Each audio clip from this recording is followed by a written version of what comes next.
If there's a legume that I like more than any other, it's the chickpea. It's richer, the flavor is better, the broth is delicious. So if you want to make a superior version of sort of Franks and beans, that's what you start with, the chickpea. What I have here is a pot of already cooked chickpeas, and that can take an hour, it can take 4 hours, and I can't tell you how long that will take, because if you have last season's chickpeas, it's going to take longer. If they're relatively fresh and were dried recently but still have a pretty high moisture content, it won't take as long. So put your chickpeas to boil with abundant water. You can soak them first or not, it doesn't matter, with some rosemary. So when they're tender, fish out the rosemary. Some few cloves of garlic in here are good also. And now, chopped onion,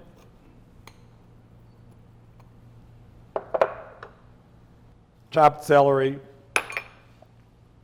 chopped carrots. You could use other herbs, you could use a variety of other vegetables here, but this is sort of the very basic sort of tricolore thing going on. Maybe a little more water if you need it. You don't want it too dry. And then the heat back on, the cover back on, oops, salt. Cover back on, medium heat, walk away for 15 or 20 minutes. That's it. It's 15 minutes later, 20 minutes later, the aromatic vegetables, the carrot, the celery, the onion are softened, dulled in color, sadly, but there's nothing you can do about that. And this is a refinement. You don't have to do this, but I really like it. I'm going to puree half or so of the chickpeas and their liquid to give the soup a more stewy, thicker consistency. So up to you. So half is going to be about three ladles full. You want to make sure the blender cap is on tight. And I do this when I'm dealing with hot liquids. I do this for a little extra protection.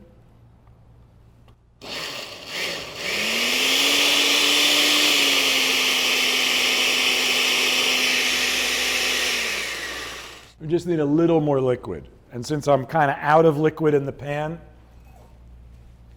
I'm going to add some water.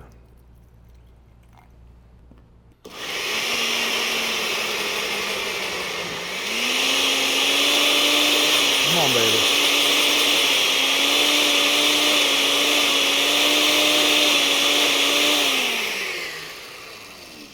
We're going to reheat this with some cooked sausage. Now I did promise you a glorified version of Franks and beans, so it wouldn't really be Franks and beans without the Franks. But this could easily be vegetarian and be really delicious. But cooked some sausage and sliced it up, throw that in there.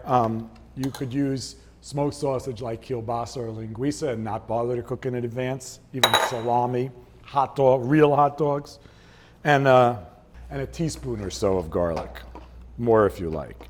And that really only needs to cook at this point to heat up the sausage, heat up the meat, and to reheat the chickpea puree, so it's really a matter of a minute or two. So great.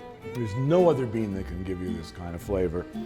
And although it takes a while, because you're cooking them for a long time, there's almost no work involved here. With the meat, obviously a little heartier, a little bit more flavor, but even without it, super, super good.